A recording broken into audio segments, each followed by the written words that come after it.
It's a new week and it's 10 a.m. on Monday in Lagos, Nigeria. Good morning and welcome to Business Morning. I'm Imi John Mekwa. And I'm Ladi Williams. Thank you for joining us. Let's kick off with the news now. All prices fell today amid mounting concerns that surging caseloads of coronavirus infections in India and other countries will lead to stronger measures and hit economic activity, along with demand for commodities such as crude.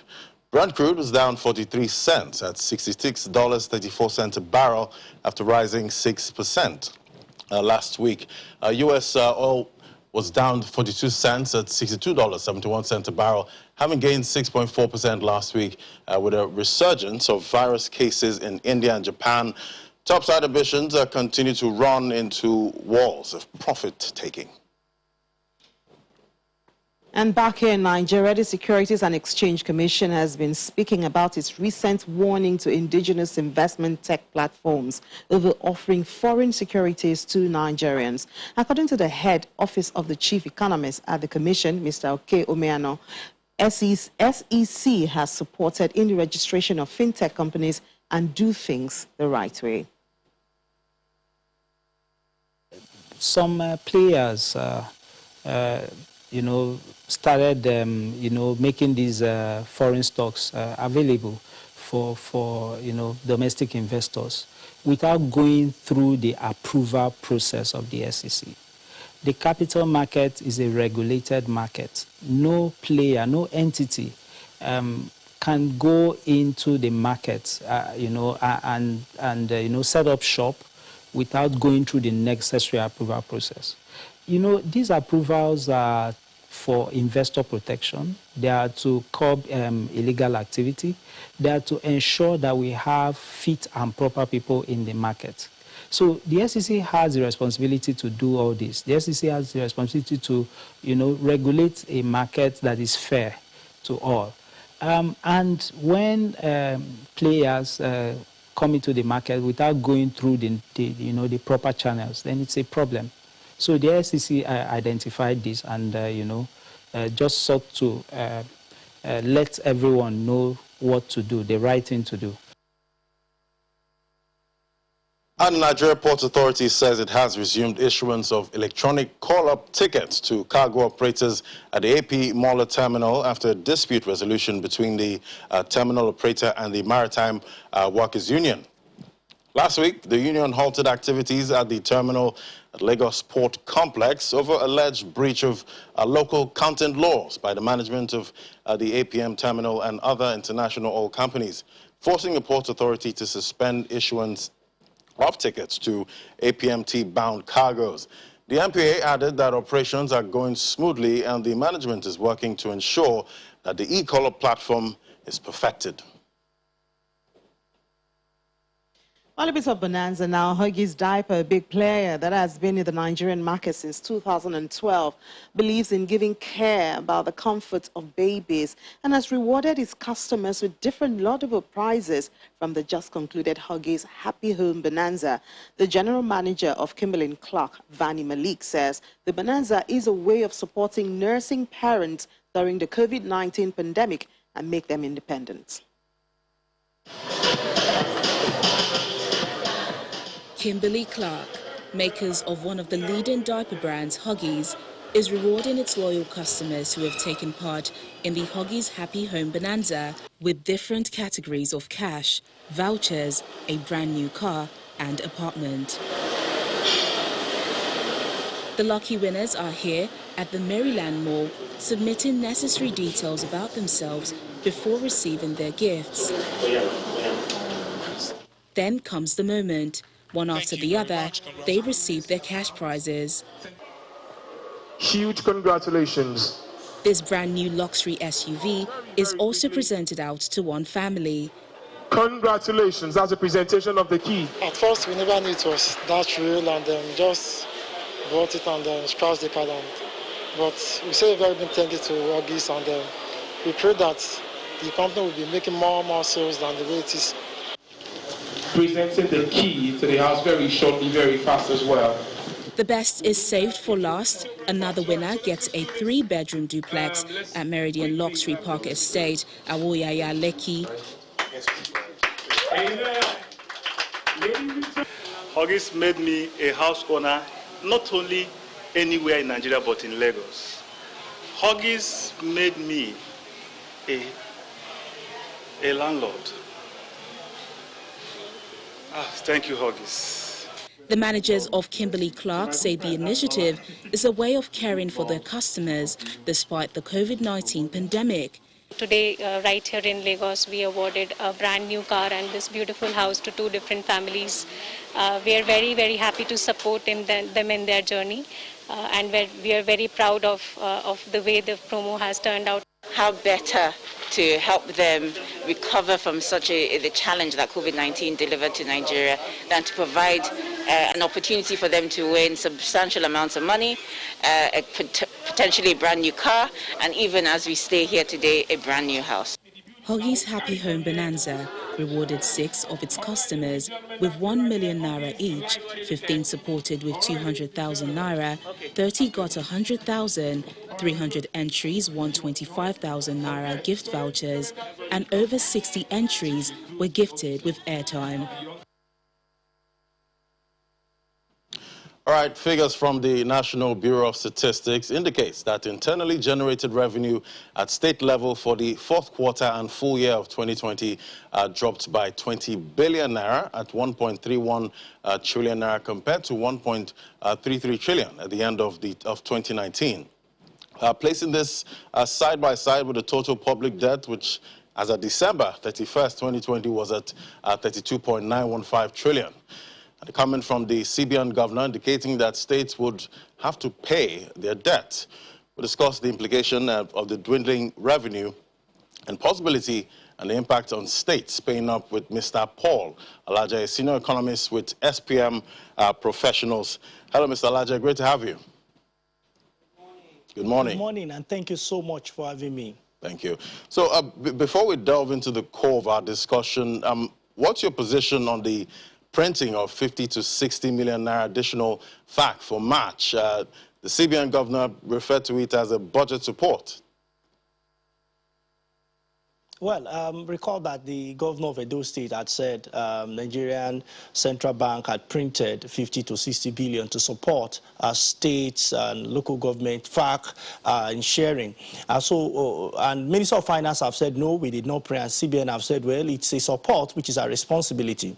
As a matter of fact, I don't think there is a disagreement. It depends on who is speaking and who you are talking to. When we talk about printing in economics, it's not going to the printing press to print money. So to that extent, you say Minister of Finance is not wrong to say we have not printed. But you see, when you learned, when central bank gives money to government that has not earned, that has not borrowed, it's also printing without necessarily going to the printing press to print. There are modern ways of doing that. It's not even new and it's not unique to Nigeria. So to that extent, you will say that central bank, the governor of Edo State was not also lying. It's also saying the truth. And the judge in this case is the central bank governor that said, well, the responsibility of any central bank is to support government as a lender of the last resort. So our job is to print money. So if you ask me, as an economist, was money printed? I will say yes. But as a layman, was money printed? I will say no. So it depends on who you are talking to. So for the clarity and clarification, it is not that money has been printed and is going to be distributed on streets. And I know a lot of people will say, oh, why can't we just print the money and let all of us be millionaires? Well, I'm glad to tell you that you may want to use the money to build a house. The cost of a bag of cement is about 3,500, 3,600. At that time, may go as high as 300,000. You may need to pack a truckload of money, of naira, to go and buy just an SUV car. So there is no point doing that. And that is why no central bank will print in that quantity and say it wants to distribute, so that we don't find ourselves in the way of Argentina or Zimbabwe. But because of the challenge we have, government may not be generating as much as it has budgeted for, may not be also getting the kind of support is expecting in terms of funding coming from outside Nigeria, the form of grant, or it may not also get borrowing, maybe through T-bills or bonds, internally sourced loans, or through multilateral or commercial loans coming from outside. The central bank may need to intervene. But in this regards, professionally speaking, it is also printing money. All right, thank you for bringing your some understanding to that. Well, now that the CBN governor is asking states to pay up, how convenient will this be, and what are the possible impacts of these repayments on microeconomic variables? Well, it's like asking asking a chicken to fly above the sky to compete with an eagle to fly really high. As I talk to you, the states, if you look at the revenue generated, revenue generated in first half of 2020, where Lagos State did over 200 million, and followed by Rivers State with 64 billion naira. You want to look at state that did very poorly, like Jigawa State, only 3 billion in 6 months. And you also want to look at, okay, so you are displaying full year, Lagos about 418. So I was just talking about half year. Jigawa, their full year is 8.6 billion. And Gombe, you can look at it. We have a lot of states doing really poorly, less than 1 billion a month. So when you say such states should pay back, it's like saying we want to promote poverty, hunger, and misery within the states. Definitely, this state, it will be very inconvenient for them to pay back, and it's going to even have so much negative impact on the entire economy at large. So even though central bank may have a lot of worries about inability of state to pay, but saying that they should pay now, I am worried it may even cause much more danger for the entire federation. Yeah, but when we now say this, does it mean that this should be a permanent thing, that states will keep owing and depending on the federal government? Is there no possibility of the states being independent? I mean, there are a lot of resources that can generate revenue in different states of the country. Okay, so I'll tell you what Lagos State is doing. As I talk to you, Lagos State is building rail, connecting somewhere from Onyigbo all the way to Agbado. What does that mean? It means that economic activity in Lagos would increase. Coaches will be purchased by private sector, from what we heard the governor mention, and the launch that happened in Ikeja last week, Thursday, of Lagos rail system. It means Lagos is deliberately boosting revenue for the state. So don't be surprised that in the next 2 years, Lagos may be doing double of what it's doing now. Let's go to Ekiti State. What is the policy in place to support small businesses within the same region? Go up north, where we have Jigawa, one of the states that did very poorly, and Adamawa State, etc., etc. For me, I think citizens of states should consider choice of leaders beyond who is popular politically. We should now start to look at people who can make policies, and in this regard, economic policies that will bring the states to economic prosperity. You know, states have continued to rely on federal government, and will they have monies to pay? The answer is no. If what you generate internally cannot support you for your recurrent expenditure, I don't think such states have so much to be proud of. So, and when you look at how much some of these states are also using to service loan, when you look at Kaduna State, look at Osun State, you have a lot of worries and a lot of concerns about the ability of states to pay back. It is not fair that states are owing, more so that Nigerian government in 2016, 2017 has said we need to bail out states, repeating American model. But unlike America that supported businesses, Nigeria decided to support government, state government, because economy, you know, you and I, it's very easy to say, oh, a state is a civil servant state. It's an aberration. But it is common for us to say a state is a civil servant state. So if it's a civil servant state, what are the economic drivers? It means if state government refuse to pay salary, the whole state will be grounded or will be on its knees. So, which is not the way it should be. That is why poverty, hunger, and deprivation continues to grow among the states. If you ask me by the way of solution, what should we do? Or what do I think state governors should do or citizens of states should do? What I think governors should do is perhaps to collaborate with federal government to drive industry or to support linkage between agriculture, because most states seem to have some settlement, some farm, some level of agricultural activity happening with them, particularly the core northern states, the 12 or 13 states within the northern region. How do we connect disconnect some of our output deliberately, not somebody just leaving Kano and is going to Mile 12 in Lagos to sell tomatoes? How can we deliberately plan this such that manufacturing can start taking place, processing of output can start taking place in some northern region? But you know, all of this because of the new environment we find ourselves, which is insecurity, which is responsible for high food inflation. According to National Bureau of Statistics, over 20%, about 22%, and also logistics, which is also a major concern that we have today. So we have quite a number of situations in our hands. State governor should pay back, but will they be able to pay back now? I doubt, except if you want to keep the state grant. And if you see, recently, some states have started reverting back to 18,000 minimum wage. And when you look at official rate, as published on CBN website, as at this morning, 379 naira, convert it and see if you use parallel market, the worry will be much. It will mean we are about paying people to remain poor. 18,000 at official rate, or to balance it about 400 naira. How much will it be? Are we going to meet what UNDP and World Bank and United Nations had called living below poverty line? That means more and more people may be going back to poverty brackets. Something is fundamentally wrong. Productivity in Nigeria is very low at the state level, at the federal level, more importantly at the local government level. There will be no productivity if there are no sufficient economic activities happening. And the example I have given time and again, there are quite a number of them we can do. Nigeria has solutions within, but we need political will. We need policies that will make us bring out these our potentials into reality. And if you ask me what are these potentials, 40 million school pupils. That is what different government agencies has put the number of people that are in school, not out of school. We seem to talk more of out of school children, but have we maximized those that are in school? 40 million primary, secondary, in both public and private. The question is, who is making school uniform for our pupils? Who is making, who is designing, who is producing school uniform? Kaduna used to be the textile head office, textile secretariats, textile corners, textile headquarters of the entire West Africa. Today, Kaduna Textile Mill has become not just moribund, but a shadow of itself. If you can go back into that, because job can be sustained as more cotton farmers from Katsina and the rest of the north continue to produce, and we have this translating to school uniform. I don't care whether it is checkers or it is stripes,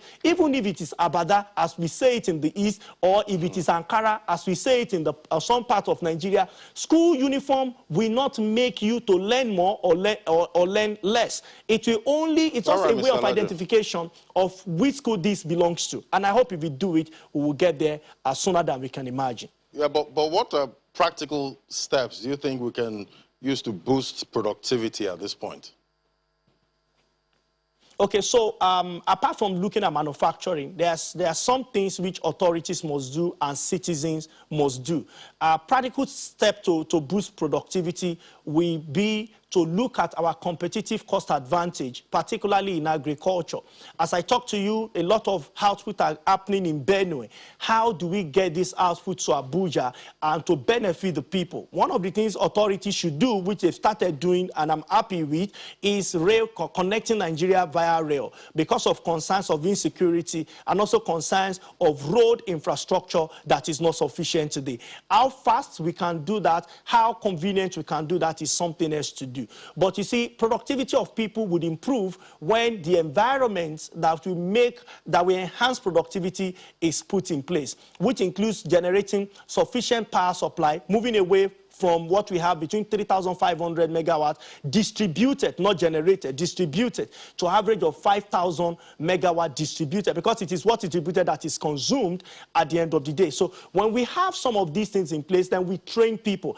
If you want to look at models that India is currently using, that is making India to emerge and to grow away from third world country, even though it's still one, but to go really fast, also on ease of doing business. Or we want to look at the model used by China. I would say that when you look at trade reports that was published for fourth quarter by National Bureau of Statistics, for one quarter, Q4 alone by National Bureau of Statistics shows that Nigeria imported over 300 billion naira worth of vaccine. That was for fourth quarter. When you go to third quarter, Nigeria imported similar amounts.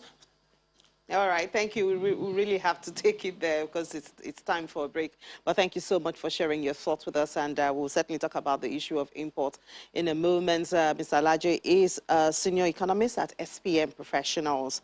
Thank you for being on the show. So we'll take a break now, and Business Morning will be right back.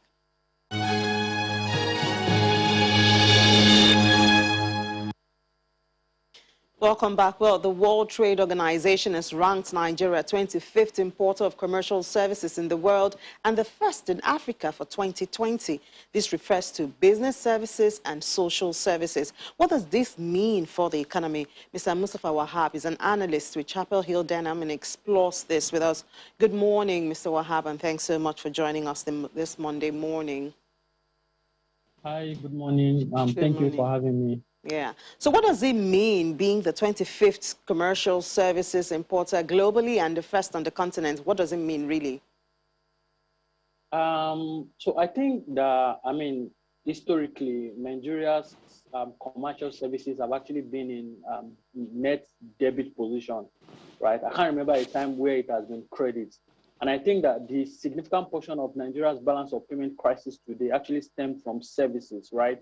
In 2019, we actually spent over 33 billion US dollars in importing services, right? Over the last, in 2019, 9 months over 2019, I think we spent close to 12 billion in service, deficits, in import deficits, right? And I think that by the end of 2020, once the data come out as released by the CBN, it's probably going to hit the milestone that we saw in 2019, despite this sort of pandemic that we had, for most of the year, right? So in my own opinion, I think that it is about time for, Nigerians especially to start looking inward, when it comes to, employing, services in the country rather than looking abroad. I think if that is done, a significant portion of our, currency, crisis would be solved if, Nigerians look inward rather than, importing any other thing, anything that they lay their hands on. And now the CBN is indicating it may add sugar and wheat to the FX restriction list. And, accordingly, that means importers of sugar and wheat into Nigeria will no longer have FX to access the official windows. Is this the right way to go? I think Nigerian government has historically solved a lot of problems, using either banning or outright banning of bringing the product into the country or restricting, FX access for importation of that sort of item. If you recall back in 2009 and 2010, Nigeria actually, decided to ban importation of bagged cement in the country. And that's basically to, encourage domestic production of cements. Fast forward, 10 years later, Nigeria is self-sufficient when it comes to cement production, and we are also exporting cement to, neighboring West African countries. I think that's essentially the sort of strategy for, sugar as well as wheat. But the key question, to answer your question, whether, it is the right thing to do, or maybe this timing is actually the perfect timing to do that sort of, to carry out that sort of move. I think maybe the FDN would have to, take some time, or the CBN would have to take some time to allow that sort of implementation of that backward integration plan to actually come to fruition. I understand where the CBN is coming from. Right now, in Chapel, we covered Dangote Sugar. And I think that one of the key problems, as far as, the performance for Dangote Sugar is concerned, is the fact that the company actually faced significant volatility in terms of, movement of global raw sugar prices or, FX crisis. Once all of these domestic sugar refiners are able to backward integrate fully, that just basically removed that issue of, volatility as far as FX is concerned, and obviously on raw sugar prices. But again, the key question is this time the right time, to carry out that sort of policy? What I think is that FGN would have to allow more time, perhaps, allow, BIP plan to move towards, 2028, 2030 levels before we start to see, any meaningful sugarcane production in the country, where we basically eliminate that sort of need for FX to import that move. And to put that number in perspective, I think between the last 10 years, Nigeria has actually spent close to 9 billion to import whether raw sugar or refined sugar into the country, and that's putting a lot of significant pressure as far as defending the currency is concerned. So in a period where we are facing significant FX crisis. It just basically makes sense for CBN to, start to look for ways, that would help them, reduce the pressure on foreign exchange reserves and obviously on the currency. Yeah, so when and if the CBN and the federal government decide to do that, what do you think will happen to staple food like bread and other wheat products, which are, normal things that are consumed by Nigerians? So I think, the immediate impact is usually, significant pressure as far as, our prices is concerned for bread and obviously any other, finished product that, relies significantly on sugar. Right now, we're seeing a lot of pressure as far as food inflation is concerned. I think we're almost hitting, 23% levels year-on-year movement for food inflation the last time we checked, right? If FGN or CBN essentially go through to implementing this sort of move, we will now start to see even an aggressive, inflationary movement when it comes to, food and any other, items that rely heavily on sugar inputs to finish the production. I think that's essentially the views. All right. While Nigeria is dealing with inflation of 18.17% year-on-year in March, China's economy grew by 18.3% year-on-year in Q1 21, and the highest since MBS started keeping a year-on-year growth record in 1993. What lessons can we learn from China? I think one of the key things you and I know about China is it's an economy that relies heavily on the external sector, right? China is an importer of major, items, globally in the world, and I think that's one of the key reasons why you are seeing, significant improvement as far as Chinese economy is concerned. And that 18% growth, really, it's one-off. If you go back prior to pandemic, what you see China economy does, I think it averaged between 5 to 7%, quarterly growth. And it was because of the fact that we saw, significant deceleration in economic activity over 2020 due to that, outbreak of COVID. And that's why we're seeing, this sort of rapid pace of jump as far as, growth is concerned. So in terms of lesson, I think that Nigerians and Nigerian government would have to, try to implement some sort of, import substitution and then export promotion to essentially ensure that we export, more items. We contribute significantly more, to global economy rather than, focusing strictly on crude oil export alone. I think if that happens, you will start to see Nigerian economy, being less volatile towards that movement in crude oil prices globally. We saw it in 2020 when we had significant deceleration in crude oil prices. What that then means is that both government revenues and economic activity in Nigeria basically witnessed some sort of significant pressure. If we are exposed to a lot more commodities or a lot more finished items rather than focusing strictly on crude oil, I think it will be a lot better and we'll see significant economic growth in Nigeria other than what we're seeing today. Okay, so for the state's revenue, we saw it fall by at least 20 billion naira. Is there any hope for states to see any meaningful budget implementation, or do you see this as a norm? As we discussed with our first guest, Mr. Alaji, should we expect that the CBN and the federal government will continuously come to the aid of states? I think it's very likely. It's very likely for us to see some sort of, budget support or bailout, by the FGN to the state government. And if you check the last fact, I think both FGN and state actually shared roughly 640 billion in April, right? And that's essentially significantly lower, compared to the estimated over 900 billion that is supposed to be shared on a monthly basis.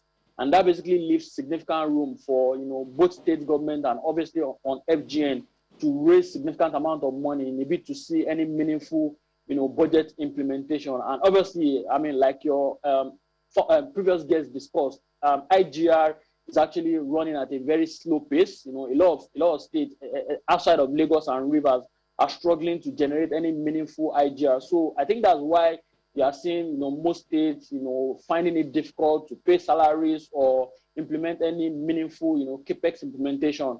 right? Going forward, I mean, a lot of good things have happened in the last couple of months. First of all, is that we've seen, crude oil prices, rising towards, the $65 to $70 per barrel levels. Obviously, on production as well, OPEC Plus have also, gradually start to increase, the output cut that we saw in mid last year in a bid to support, crude oil price movement. So the impact of this is basically going to support FAC allocation, but is it going to be enough for states to see any meaningful budget implementation? I doubt if that's possible. So it just basically means that between now and the next few years, we'll continue to see some sort of budget support or fiscal bailout by FGN to states, and that basically means that things are not going to seem quite rosy for the state government going forward. All right, Mr. Wa, before I let you go, what should the government be doing right now to make Nigeria more export-driven in commercial products? So I think in terms of what FGN should start to do, I mean, like I said, I think there is a need to widen that export base for the general economy. I think that would essentially mean that things that would essentially mean that things would be a lot more stable as far as macroeconomic activity is concerned, right? Right now, what we're focusing strictly is on crude oil, which is essentially meaning that Nigeria's economy is quite exposed to that volatility that we saw in the crude oil market. So if we expand our export base, it just basically means that things will be a lot more stable for the economy going forward. I think those are the key things that I feel like FGN should do to support the export market. All right, thank you so much, Mustafa Wahab, analyst at Chapel Hill Denham. Thank you so much for joining us on Business Morning. You're welcome. Thank you.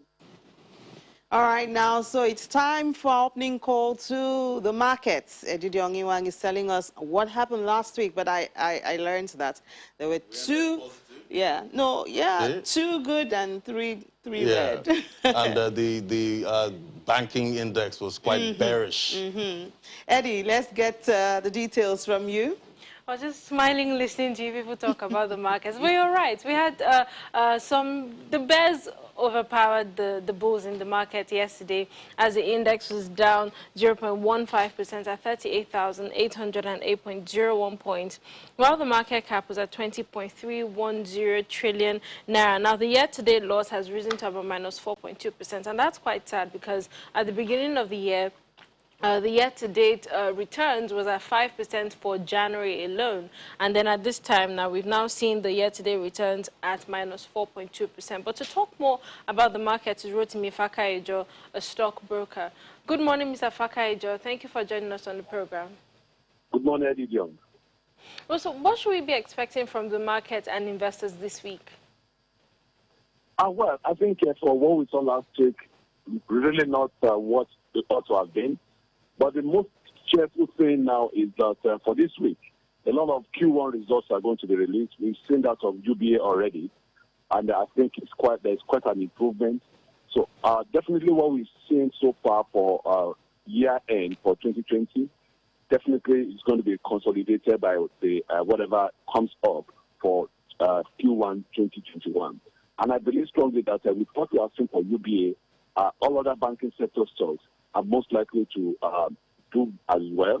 And the only fear that we have is those in the consumer goods sector, which may not really be as expected. But I think that there will be quite an improvement in the results that we'll see. So definitely this also will channel the path for the market this week. So I foresee a situation where, in spite of the inflation figures that we have received, I foresee a situation whereby the market may end up positive for the week. Well, we'll keep our fingers crossed and hope for that. But you spoke about UBA's earnings. Could you just tell us more about those numbers and what stood out for you the most? Well, I think for the UBA figures, the top line is just there's just a clear increase, a difference, which is positive from what it was for the last quarter of 2020. But for the profit after tax, we are seeing a figure that is about 38 billion after tax compared to 30 billion for the same quarter in 2020. So I believe quite strongly that they are most likely to keep these figures as the pandemic is quite being brought to a low ebb or even disappearing from the state of Nigeria. So I believe that we are going to get better results, and UBA definitely will surprise investors for what I've seen in this first quarter.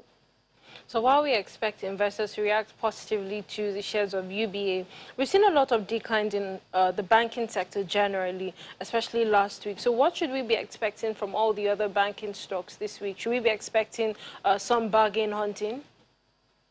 Well, I believe that is going to happen because, for instance, GT Bank at about 29.15, you see that it closed at the end of the week, that is on the last day of the week. We saw it gaining as much as 40 kobo, from 28.75 kobo to 29 naira 15 kobo. So I believe we're going to see more positive trend for the banking sector stocks this week. And I believe that also will be augmented by the figures to be turning out for their first quarter. All right, Mr. Fakaijo, thank you for those optimistic views on the show today. Have a lovely week ahead. Rotimi Fakaijo is a stockbroker. Now, we'll just move on to the markets now. The sectoral performance was mostly positive last week as we saw volume and value increase. We saw 1.26 million units worth 10.75 million naira traded in 19,975 deals. Sectoral performance was broadly negative. Now, the banking sector was down by 1.51%. We saw declines from Stanbic Bank, from Zenith Bank, and those were, really what contributed to those declines. Consumer goods was down 0.61%. Industrial goods was up 0.95%. Insurance is down 4.23%, while oil and gas also declined.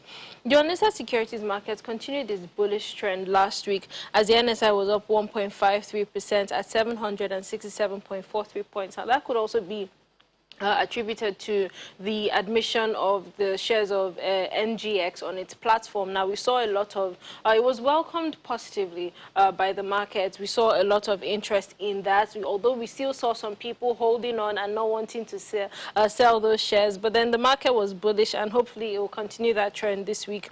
There are 12.85 million units worth 281.71 million naira traded in 130 deals. But to talk more about the fixed income markets with me is Eki Teddy Onahise in Treasury Sales Department of Access Bank. Good morning, Eki. Thank you for joining us on the program. Good morning, Medidon. Thanks for having me today. Well, so could you just talk us through what we should be expecting in the fixed income market this week? Okay, so we'll start with the activities of last week. So the week on the Treasury bill space, the week commenced and ended on a quiet note, as only a few trades were consummated due to the low liquidity in the market, which was about 300 billion. What we saw, the OBE and overnight rates closed at 25% and 28% respectively. The CBN also conducted their NTB option while the DMO conducted the OMO. And the spot rates for both auction closed at 100 basis points for the NTB at the 1 year term, from 8 to 9%, while the OMO rate ended at the same level of 10.1%. On the bond space, the market also experienced trading activities, because of the bond circular that came out. Mostly, people just waited to see what will happen. And the DMO expects to raise a total of about 540 billion across the mid to long-term maturities in the second quarter. We hope to see that play out this week. And this week, we expect the market to remain calm because market players are anticipating the bond auction. There's no liquidity coming to the system apart from the 20 billion maturity that will be happening sometime this week. All right, Eki, thank you for those updates. Have a lovely day. Eki Teddy Onahise is in Treasury Sales Department of Access Bank. Well, just like Eki said, Jimmy, she gave us an overview of the market already. The bearish sentiment in the bond markets continued. So we'll just keep our fingers crossed, and then we'll just continue watching to see what happens in that space and how it will affect investors in the equities market. Well, we'll continue watching, obviously. And in the equities, we see that the banking, they're really trying to, make some move. We hope they bring some green color into the markets. All right, we'll just take a break now. When we come back, we'll do an opening call to London.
Welcome back. Well, restrictions are being eased in the UK and there's economic optimism. Last week, we saw FTSE 100 and FTSE 250 doing well. Juliana is here to tell us more. Hello, Juliana. Good morning. Well, in the midst of the pandemic, the demand for housing, of course, is still rising. And as expected, prices have surged. Any plan to deal with this? Well, I don't think the government plan on trying to stop the housing market boom, and it really has boomed. It was the first sector to recover after last year's lockdowns, and the springtime boom is definitely extending.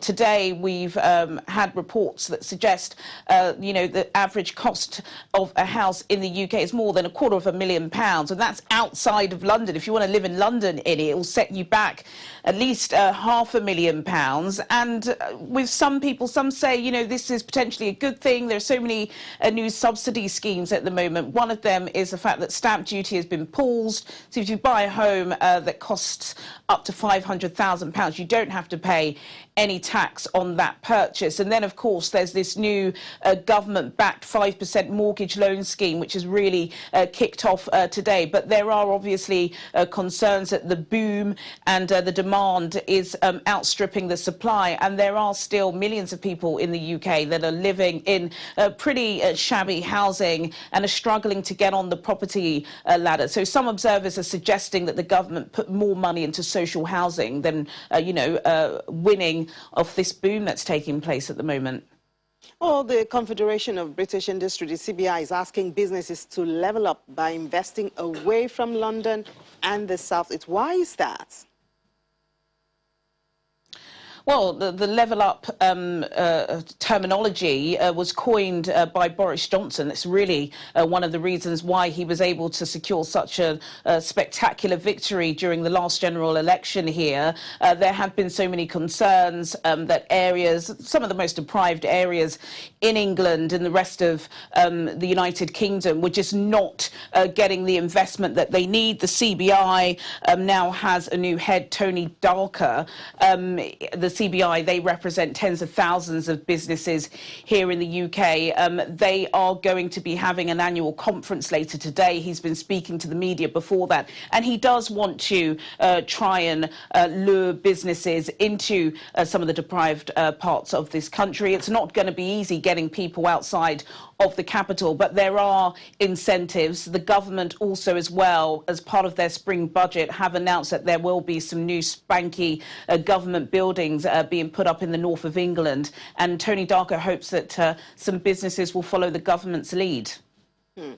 So balancing the new normal with the former normal seems to be a topic. Almost 1 in 4 workers hope to continue working from home, but some others can't wait to leave home. What side is it tilting to? Well, it's difficult to say, but I think on a whole, most people, especially in Britain, like working from home. They've been doing so for the past year. The rat race is a familiar term for people, especially who work and have to commute into London. 4 million people at one point a day were using the tube. And for some people, it can be a quite traumatic experience. So I think people have enjoyed the more relaxed style of being able to work. Most of the big tech firms, I think, including Facebook, who confirmed today to the BBC that they do want their workers to stay at home. Twitter, Jack Dorsey, the CEO, has also said that. But, some corporate giants have said it's unsustainable. That's what the Barclays chief exec said earlier this year. Goldman Sachs also said that they want their staff to be working from home. So I presume it's going to be more like a hybrid model where people do work in the office but do work from home too. But then, of course, that does have a knock-on effect. The high streets need people in the office if they're going to have people buying coffee, buying clothes during the lunch hour and going for drinks after work. All right, Juliana, thank you so much. And I know you have more information with Ladi later on today, but take care and talk to you then. Well, we'll take a peep into the crypto market now. Ladi, how is it going? Yesterday wasn't very good for Bitcoin at all. Yesterday was quite traumatic for a couple of traders. It was a bloody Sunday. Bitcoin slumped to about $54,000. A lot of altcoins dropped about 20%, 30% yesterday. So a lot of people were in church over the market yesterday. Traders. They were doing prayers. Well, the market cap, $2.09 trillion, up about 1.73%. 24-hour volume, $246.28 billion traded this morning, down about 11.88%. Bitcoin dominance still going down 50.88%, down 1.26% this morning. A lot of analysts believe the alt season is upon us, with this Bitcoin dominance still going down. So we might get to the 40 range with the way it's going. Price of Bitcoin this morning recovered some of that pullback, $57,000 this morning, still down about 0.57%. 24-hour volume, $74.597 billion traded this morning. Let's talk to Olumide Adesina now, market analyst. Hello, Olumide. Hello, Ladi. Yeah, good morning. Good morning, and welcome back from the bloody Sunday. Yes, indeed. Well, they said about over 1 million investors got liquidated to about $10 billion. And I saw you tweeted about traders without experience, messing with the leverage market. Can you tell us more about that? Yeah, really what really happened was that Bitcoin lost as much as about $10,000 and broke to the level of about 51,000. That was in the early hours on Sunday. And that those that were in the future markets, that means those that were leveraging on the underlying assets had their accounts burned. And just like you said, about 1 million investors worth about $10 billion had their accounts wiped out. And the biggest losses was on the Binance exchange. Somebody lost about $68 million. And that's really my concern, because we're seeing a lot of rookie investors coming to this market. And because the market is really unregulated, there's no kind of barrier to really limit such entrance. Because, see, the rookie investors were the most affected. Those that had D2 positions, those that had over-leveraged positions, had their accounts wiped. The institutional investors, in such a way, just really adjusted some of their positions. And you could see that within some hours, Bitcoin rallied to about $57,000, meaning it gained about $6,000, telling that the market is still very precarious and sensitive to the fundamentals. We are hearing a lot of rumors that the U.S. Treasury is attacking crypto financial firms that use crypto assets for money laundering, and the news that India and Turkey is also weighing on crypto shows you that the crypto market is still very sensitive. And also the liquidity in the market tells you that just a whale action, a whale means an investor that has an eye holding in the crypto market, can distort prices. So it tells you that this market is not really suitable for retail investors. And we've always advised that investors that have high net worth of monthly earnings of less than $1,000 should really limit their position to less than 5% at a time, because this market volatility can wipe out your earnings. Exactly. Well, we've had positive comments from China saying that crypto is an investment alternative. Yeah, that doesn't really change the narrative. A lot of people need to understand that China is one of the largest holders of Bitcoin, and it doesn't even give Bitcoin players, the value chain industry, to take part. If you look at Binance, Binance is not registered in China. They have their they have their office outside. Many of these fintech companies don't even have a base in China. So I don't think China is the right country to look at that British bias. I think my major concern is what's going to happen from in the fact of the U.S. Treasury and Federal Reserve. The future of the digital dollar might weigh on cryptocurrencies. And the fact that what happened on Coinbase, the IPO, the direct listing, means that a lot of investors are not so excited until regulatory issues are sorted out. So regulatory is still the major insight in this thing. All right, Olumide, thank you so much. Always great to talk to you. Let's hope for some positivity this week then. All right, so price of Ethereum, $2,258 this morning. Top alts doing well this morning. BNB up about $530, up about 9.65%. ADAC down up 3%. XRP doing well, up about 7.94%. So, some of these altcoins are recovering from the bloodshed on Sunday. But we'll see how this week goes. Yeah, bloodshed indeed. And this is why we always say we don't give financial advice in this place. I mean, over 1 million investors losing, getting their accounts wiped out within 24 24 hours or less. That's the dangers of leverage trading there. Yeah. All right. Well, we have to end it there today. Thank you so much for watching the program. I'm Ini John Mekwa. And I'm Ladi Williams. Thank you for watching.